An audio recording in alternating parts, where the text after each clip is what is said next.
Hello guys and welcome to my tutorial on how to use the action system. Well, first of all, let's create a game object that we will manipulate and where we would like to use action on it. So I'm going to create just a simple cube. Let's reset the position and maybe a little bit closer, and let's rotate them a little bit so we can see it better.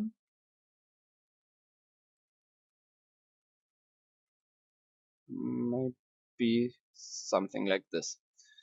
Now we can manipulate it by adding the action executor script on it. You can do it via with the add component button, then scripts, action system, and action executor. Or let's remove it again, and you can also just drag and drop the action executor script onto the game object. So the first field here that we can set up is when the action should run. So should the action run on awake, on start, on update, and so on.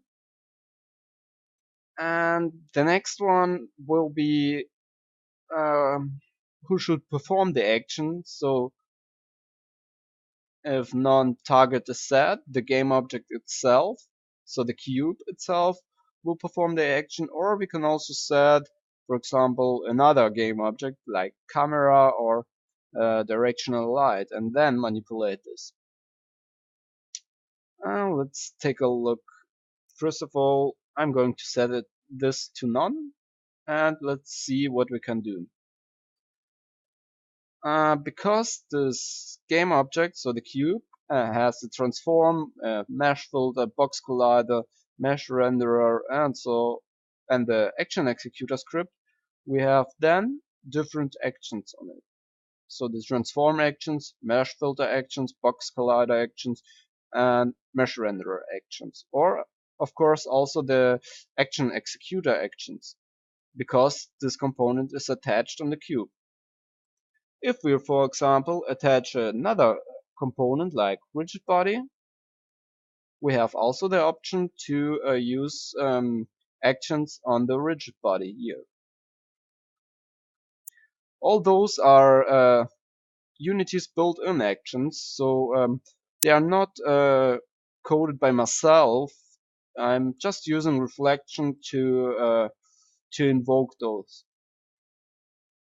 Well, let's remove it again, the rigid body, and maybe let's just add a very simple action like rotate. So I want to rotate on the up vectors. Because of this I'm going to use the W property of 1. And then, well, you have here, you can choose a method, the overloading method. So there are different methods. For example, this one. Here you can set the vector and the space. Or you can also use another overloading method like this one, where we have to set the parameters of the vector as single values. So yeah, I'm going to choose the first one, and yeah, and here you can also grab the values from another game object. So if you click on this side tick box, for example, you can choose another game object and then choose the component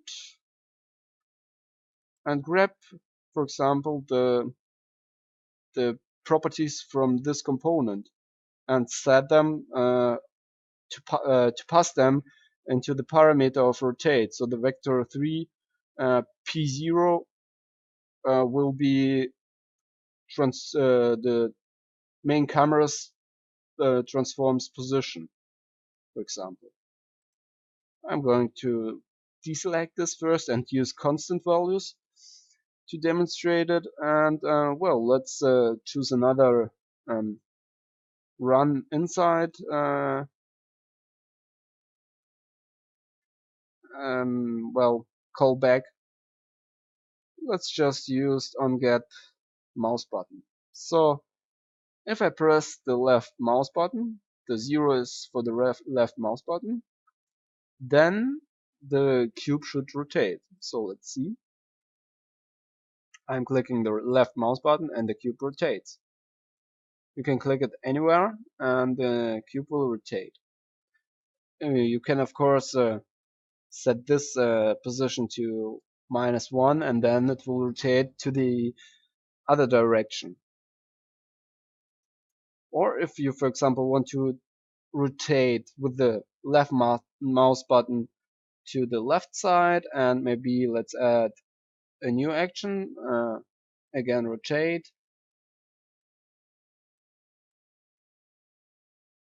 well no, sorry, then we would have to, let's attach a new action executor script and select onGet mouse button and choose the right mouse button, and then we use again,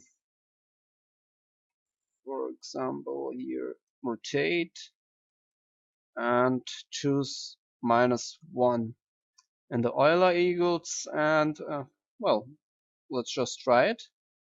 So if I press the left mouse button now, the cube rotates to the left side, and if I press the right mouse button, the cube rotates to the right side. Okay.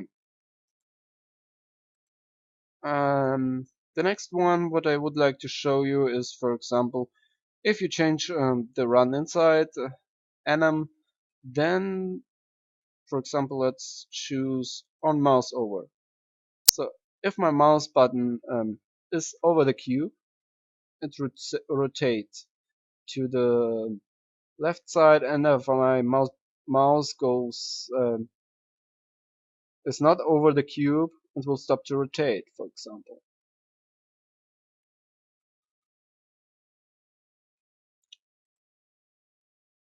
Well, all those actions are not coded by me. They are built into Unity. So yeah, if Unity adds more functions, they will pop up here.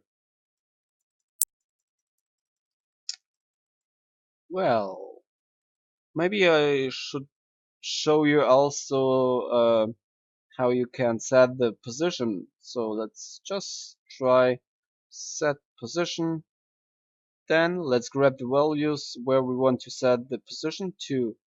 So I'm going to choose the camera. So the camera's transform position. So the cube should be now, if I start the game, should be at the camera's position.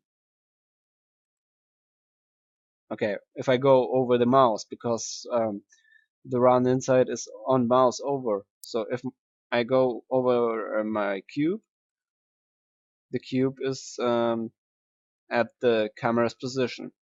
We can of course change this by just selecting the cube and then select on start, for example. So as soon as I start the game and the start function callback is called, then the cube will go into the, will be positioned at the camera. So let's see, for example, here we go.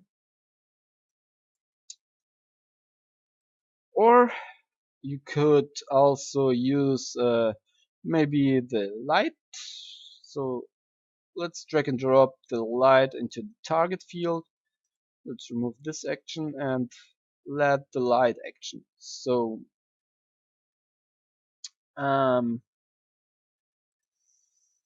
well, let me check. Here it is, the light. So let's manipulate the light by set color and then just choose a color and start the game. So on start, it will set the light. Here is it to the color red. And well, here's only on overload, so yeah. Let's add another action, maybe transform the look at, and then we can pass the target at which we would like to look at. So the directional light should look at our cube.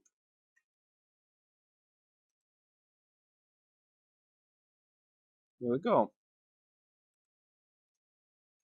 So now the directional light is looking at our cube.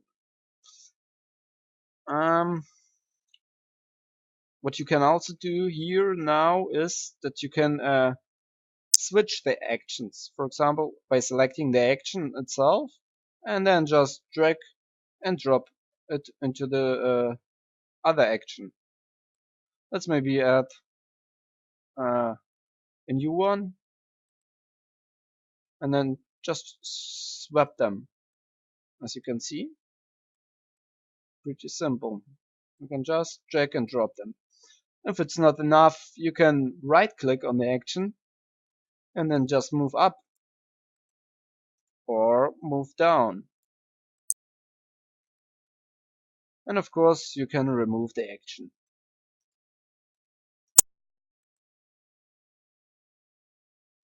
Well, that's basically it. And if you have any questions, you can always